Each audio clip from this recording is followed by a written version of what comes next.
Some of you may be asking, how do you train a bird? Is that even possible? Well, through our research, we learned that homing pigeons has a certain bloodline that allows them to come back home. After studying the birds more in depth, we learned how to allow them in the roost without getting back out.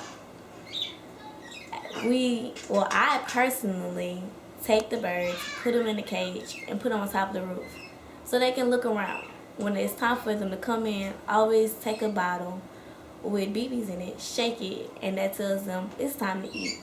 Who wouldn't come home when it's time to eat?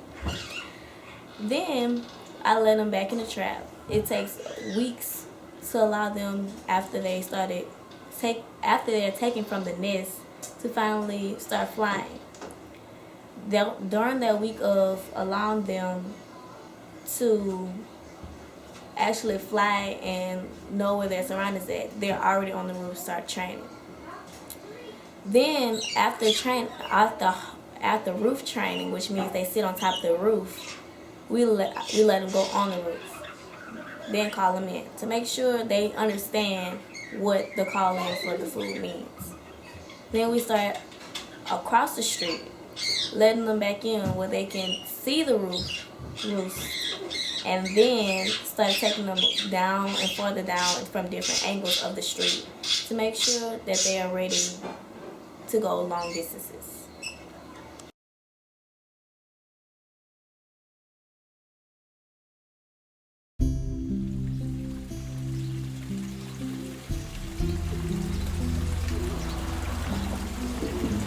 This is a story about a little girl who had a wide imagination of taking a bird, one of God's beautiful creations, and training it to leave its destination only to return home again. Hi, my name is Nicola Johnson. I am 16 years old and I attend McKinley Senior High School. I started off Glory Birds on October 23rd, 2010. It all started back in August when my daddy had mentioned it when we used to have other birds living in that roosting area. But I watched the movie later on that month and I was like, this is kind of cool. So he made me do a month and a half research. Then we started going more into the business type area. She first became the proud shepherd of owning and tending to 26 homing pigeons. October 23rd, 2010 is when we finally started gathering birds and started the training area.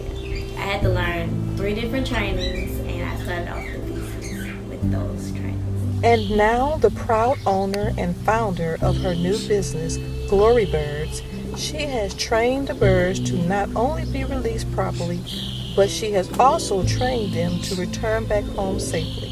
This chapel was being redone from where we got it from, and this is one of our leasing chapels, which means the doves will be inputted from this, and when it's time for them to fly out, they will fly out through those double doors, just like a real church.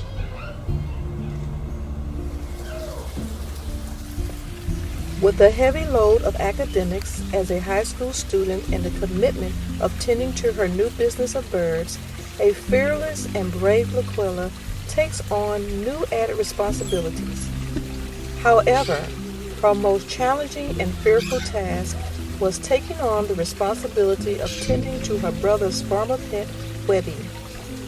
This is Webby.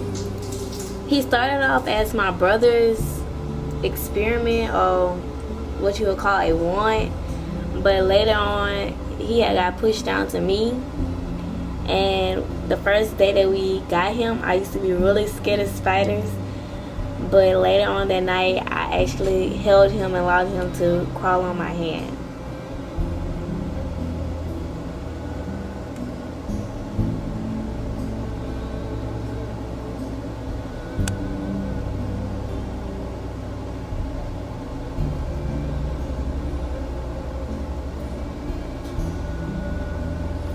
My goals for the future is to finish high school, then do my first 4 years at LSU to be a forensic scientist, and then I want to go all the way to Arizona to Grand Canyon University to get my PhD to become a college professor in the forensic sciences field.